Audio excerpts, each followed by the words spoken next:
Pinatunayan ng bartender mula sa Zambales ang kanyang husay matapos iuwi ang kampyonato sa Philippine Flair Wars 2026. Kinilala ang kampyon na si Sean Paul Rabago, third-year student ng Bachelor of Science in Hospitality Management o BSHM mula sa President Ramon Magsaysay State University o PRMSU. Nanap ang 16th Annual National Bartending Championship noong June 18, 2026 sa Kai Mall North sa Caloocan City. Ang patimpalak na ito ay inorganisa ng mga professionals mula sa pangkat ng Philippine Flair Coalition. Matapos ang laban, tinalo ni Rabago ang mahigit 46 na kalahok mula sa iba't ibang universidad sa Pilipinas.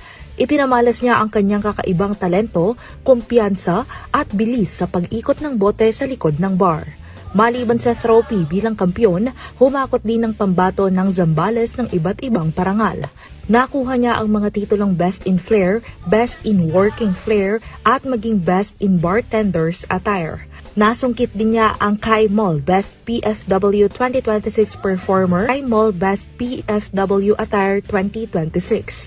Kabilang din siya sa placers para sa PFW 2026 Multimedia category. Sa Facebook post ni Rabago, pinasalamatan niya ang pamunuan ng PRMSU lalo na ang mga gumabay sa kanya mula sa BSHM program ng universidad.